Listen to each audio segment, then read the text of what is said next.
Hello everyone, and this is Aixia. Welcome back. This is my part 3 video of the Wisconsin opening an adult family home in Wisconsin. Again, I'm from Milwaukee, Wisconsin, so my views will be more towards Milwaukee, but this is again for anybody in Wisconsin. So Wisconsin Department of Health Services, formerly known as DHS. This is their website. And on here you have opening an adult family home. So just to go over some things to help familiarize you with the website and some of the things just to educate you on. I again will make some more videos to formally go a little bit more in detail of different things. So again, DHS is responsible for regulating facilities that serve the frail, elderly, people with developmental, mental health, physical, and sensory disabilities, individuals with substance abuse problems. I don't know if you remember in one of the last two videos, I talk about bringing up the Wisconsin state statutes and legislature. And one of them, Holy Grail, is Chapter 88. So Chapter 88 is like the Bible for adult family homes. Again, it breaks down the definitions of like words, and then they're kind of getting like the administrative things and rules and things like that. And anything you need to know will all be in these laws right here. Chapter 50, same thing. Uniform licensure. So goes into details for kind of all the different areas of healthcare, but also gives you a great understanding of what's important legality wise when it comes to running an adult family home in the healthcare system. So two very important chapters to just print them out, put them in a binder, because you're going to have them available in the binder anyways for a survey. Again, goes into a real quick definition of adult family home. What is an adult family home? It is a place where 3 or 4 adults who aren't related to the operator that reside in the home, and they receive care, treatment, and/or services that are above the level of room and board. They may include up to 7 hours per week of nursing care per resident. Again, so I always get questions. If I have an adult family home, can my mom, can my dad, whoever, my cousin? If you are the licensee, technically, if you are the licensee, you cannot house or care for any blood family members in your adult family home. If you are not the licensee, they could come in the home, but family members for the licensee cannot be cared for in the home.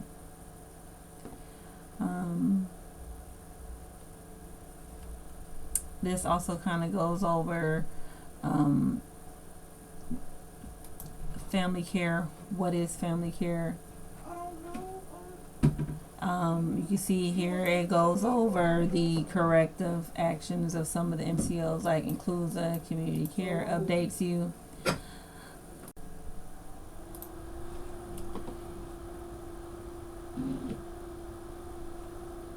Alright, so what is family care? It breaks it down. Family care offers long-term care under one benefit program. Long-term care is a service or support a person who may need services or support to a person who may need because of their disability, their age, or some type of chronic illness, and based off of the disability, age, and illness. They may be able to not. They may need assistance with these daily tasks. It goes over how to apply, the different MCOs, what services are covered, who is eligible for family care, how family care works, who to contact, just like more history and more resources.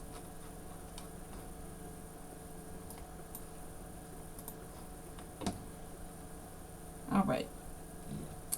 So before applying for a license, that's where you want to go.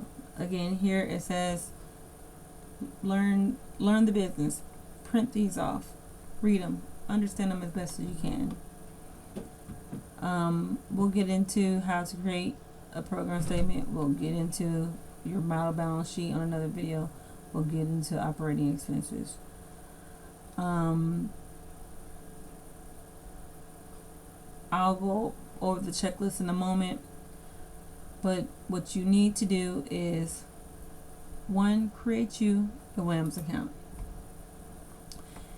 Prior to COVID, everything you copied, you filled out the application, you mailed it in to DHS. Now everything is uploaded, and it's uploaded on this here WAMS account. Once you go down here, you create your WAMS account. After you create the WAMS account, you're going to come back and you see you got to notify DHS that you created the WAMS account. So this email address here, you're going to send them your name. You're going to send them your WAMS ID when you get it after setting up your account. And you're going to send them a written request. Let them know that, hey, you're trying to apply for adult family home and you applied for your WAMS account. Here's my WAMS ID so that they can give you access to be able to complete the application process. Once you do that, the next big thing before you do anything else is your caregiver background check. Who's ever going to be the licensee needs to complete the caregiver background check. You need to do it for the licensee, and you need to, most importantly, do it for the entity. The entity is the business name. So after you get your EIN, after you get your articles, however you establish your business, you're going to log on and do the caregiver background check for the business name. Make sure there aren't any, God forbid, some type of, crimes on the business name. Then you also want to make sure you do it for anybody that you're going to list as an employee or who's going to help you out or be an employee. Make sure that you have a background check. You could print out the background check form, mail it in with your money order. I think it's like $10 to get it done. The entity one is free, or you follow one of these links online, and you could do it and pay for it online as well if you don't want to wait for snail mail. All right. So before you, let's see here, because I already had some of these pulled up. Before you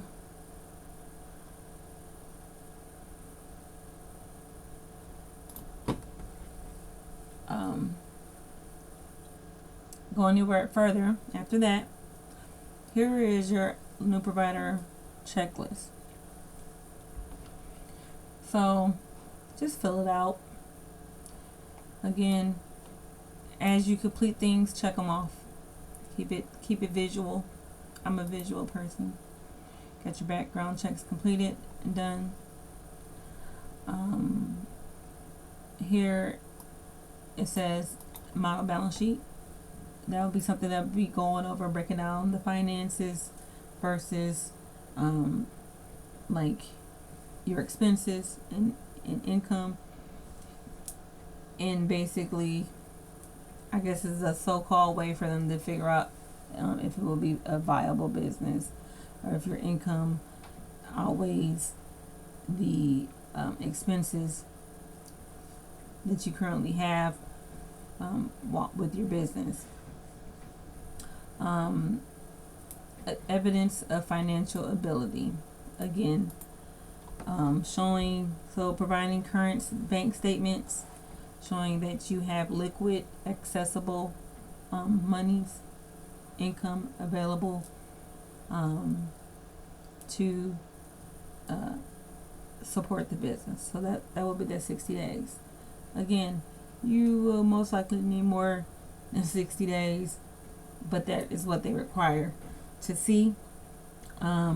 If you do not have 60 days, if you know someone who wants to invest or has that money available and would be willing to say they are giving you access to those funds to support your business, you would have to get like a letter notarized by this person with their bank statements showing the income, and provide that on your application. That is acceptable. A floor plan. A floor plan can be drawn out by yourself. Just draw it, make it to scale with the measurements. Or if you know somebody who can fancy do you one on the computer, even better. The program statement. The program statement is something that I will go in more in depth. Again, because I want to keep my videos at a certain minimum. But the program statement in just brief description is a description of your adult family home, the people that you plan to service, the services you plan to offer, the description of the home, the description of the neighborhood, and the resources available. The admission service agreement, that is something else I will go in on another video. But basically, it's like your missions agreement that needs to be signed, either by the member or their power of attorneys or their guardians for a mission, and it will break down services, rooms, rates, different things like that, grievances, grievance policy, other resources in there, and things that you have to have for your admission service agreement. If you have well water with your home, you have to have that tested, so you have to have that show that you recently had it tested and provide that. Your furnace has to be inspected, and you have to provide the inspection letter that you recently had your furnace inspected in the home. I want to say I was driving east on North Avenue. I want to say about 36 in North Avenue, and there was like a big sign on a building there, one of the buildings there, and it was said like furnace inspections for adult family homes. I do not remember, and it dawned on me to like take the number down, but if I drive past there again, I will disclose it, the number, for a future video for people who may need it.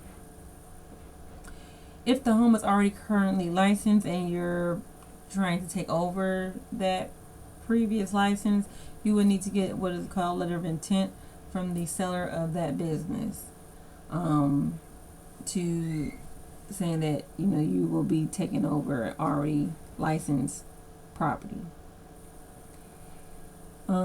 If you are renting and you do not own the home or the property, you will need a letter from their landlord, saying that they know, the intentions that the property will be used for business. And if you own the home, just show proof of ownership, and that will be a tax bill or your mortgage statement.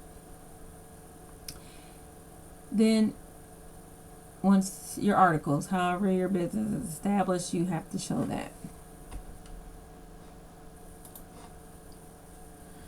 All right, another important thing here is they have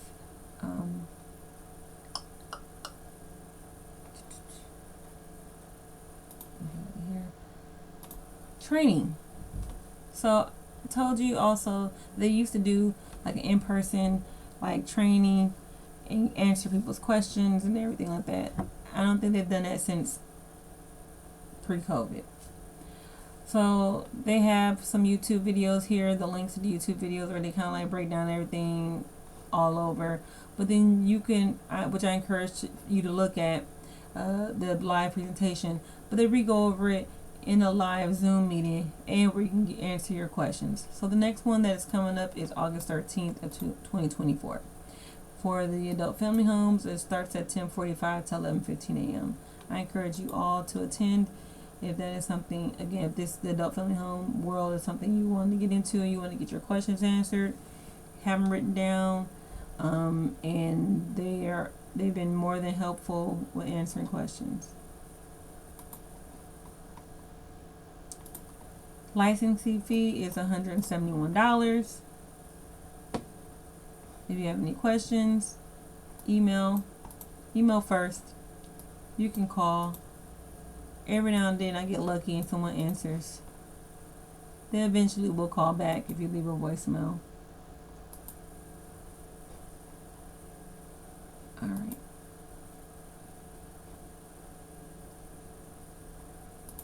The next thing you want to determine, is your home going to be ambulatory or not ambulatory?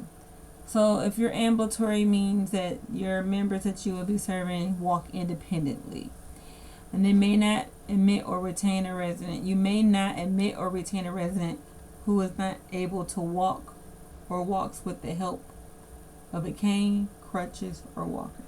So at any point in time, if you have a resident and they become non-ambulatory, meaning they can't walk, or they can now only walk with some type of crutch, walker, and they need some type of assistance for walking, they can no longer be in your home. You will have to put them in another home. Again, it breaks it down in the state legislation, if you have any clarification. And I'm telling you right now, they're going to refer you back to those DHS 88 all the time, for everything, especially when it comes to like your paperwork. They like, you damn near just want to copy when you're putting together your paperwork, your program statement.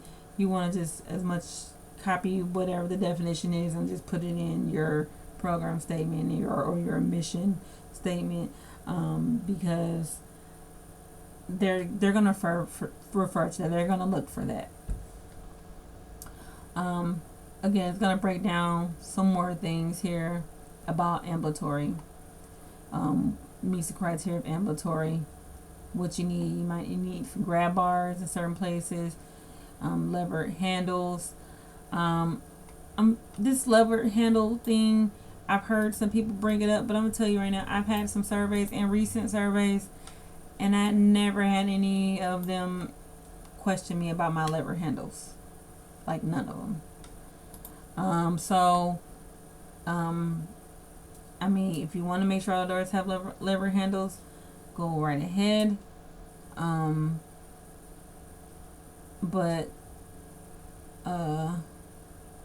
You know, I guess if you don't see it, if you have somebody, if you don't need it, then why go ahead and change, especially if you're renting.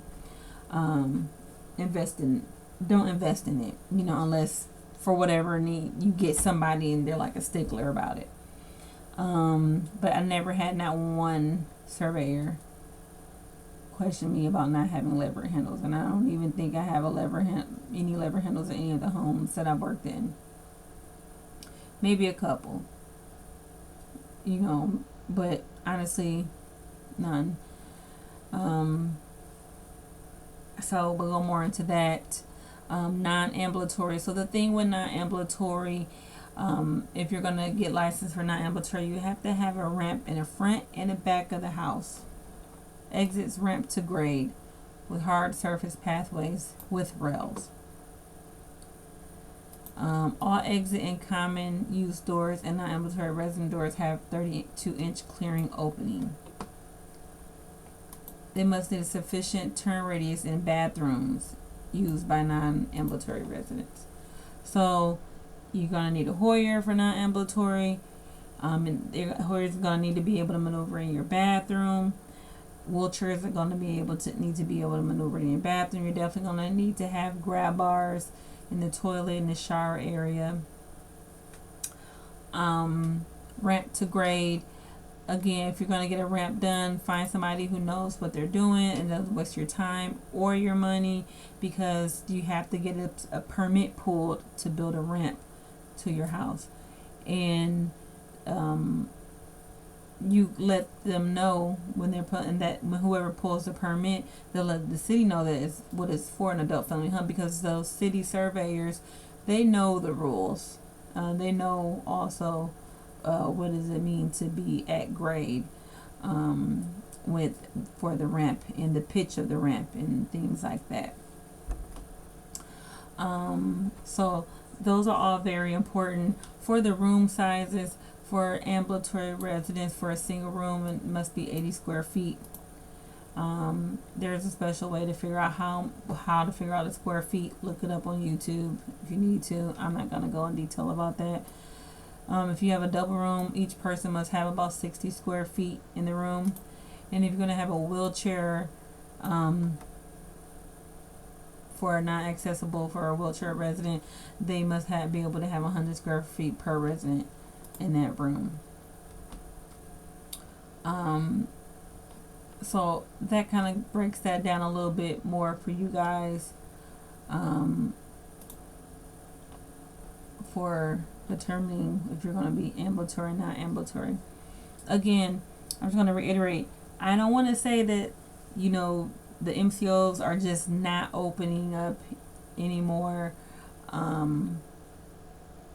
not ambulatory, or offering contracts to ambulatory adult family homes in Milwaukee, but they sure are making it hard. I know one for sure, and I don't want to just say their name over here because I don't want to be liable, or they're like, I don't want to say any names, but I know for sure one, and I think some of them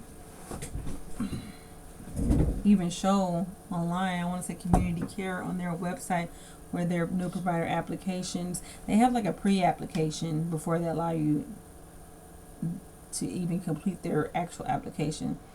And they even say, I think in their pre-application, let's see if you can go there, Community Care Provider.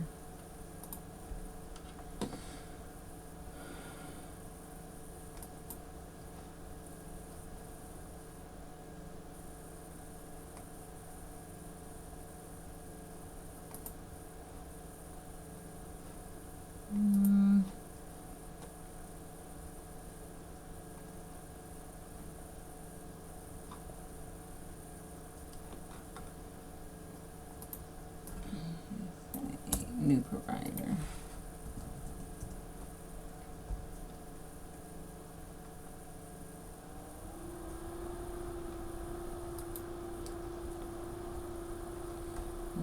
Just here.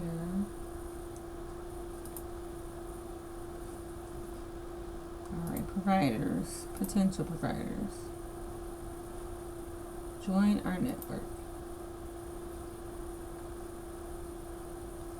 They say they have a provider application training, so that's nice. Let's see. Helps walk you through. So they have some coming up June 10th in Brookfield, May 13th in Madison. So it looks like they alternate between Brookfield and Madison. I actually went to one. I don't know if it was that helpful, but here we go.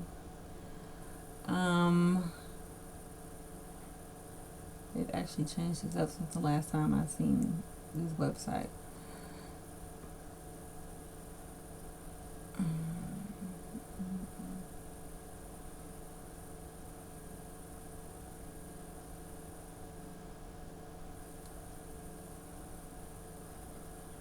Okay, so Spur Homes. Okay, so even here, so right now they have, let's see, application restrictions, Community care incorporates only accepting pre-application documents for these provider types. Consideration will only be given to providers who have services that match the needs of specific members. So before they updated this, they were listing who they wanted, who the providers. Oh, here we go. Capable of serving members with background that includes any of these services specialties. So for Milwaukee, Racine, Kenosha County, they're accepting applications if you are saying that you will accept drug and alcohol use, AODA members, correctional members with correctional history, sex offender history. These two are very hard. A lot of adult family homes do not want to house people. I remember even in the hospital we would house people. It took us a long time to find places that would accept these members, these patients, because nobody wanted them. They didn't want, especially sex offenders, because they have to register in the sex offender list, and then people found out in the neighborhood, which you do not have to disclose in the neighborhood. Some people may want to as a courtesy, but you do not have to disclose that you're putting a sex offender in your home to the neighborhood that you're in. Just want to be upfront about that. But a lot of people don't even want to deal with that because they don't even want to deal with if this person reoffends. They don't want to deal with what the neighborhood or the backlash from that people found out. So a lot of people steer away from them. Complex medical needs requiring RN oversight. So people with that needs more skilled care. So in my mind, it would be, doesn't necessarily mean that they're not ambulatory, but most likely these complex medical needs are usually people who are mostly not ambulatory, mostly. So community care does. My Choice Wisconsin, when I contacted them, and contact them yourself, because things do change. They also were very vocal over the phone about that they were only allowing applications for not ambulatory in the Milwaukee area, because that was their greatest need. So again, contact the MCOs, see what the needs are looking for, see what type of, they accept the applications, what are their needs, before you get into, just spending your money. Just really understand, get names, get information, and really get educated about, what they're looking for. I just don't want, and I'm not saying this to be discouraging to anybody, I just really do not want people to waste their money. I don't want you to waste your time. And I just want you to be educated and make educated, informed decisions about this business, because there's not a lot of people really educating people about this business. And people are hopping in it, and they're wasting their time, they're wasting their money. Hell, you could take a cruise or enjoy your money, or just save it, put it in S&P or something before you take a chance on this. Unless this is something you really have a passion for, you really want to do, by all means do it. And I'm here to encourage, and that's why I'm doing this. I don't know if anyone's doing this. I haven't heard of any other resources or groups or people helping out. So I would love to meet other people, and also for me to learn and network with other individuals that are in the business, to be able to properly educate, especially people of color that are disadvantaged in this business. I think a lot of business, I think people of color, black people, are disadvantaged. So my goal is not to discourage anybody from getting into the business. I wish everybody the best in this business. I just want you to be educated and informed as much as possible about the business that you get into. So I'm going to end it here. I'll pick it back up on another video, and we'll get a little bit more in depth about some other things about the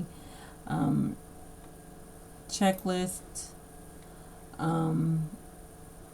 or the new provider application. We'll talk about the program statement again, all those things that I said that I'll make other videos about. So I hope you enjoyed this video. I hope it was helpful to you, and thank you. Oh, and subscribe, share, and follow, and like my video. Thank you.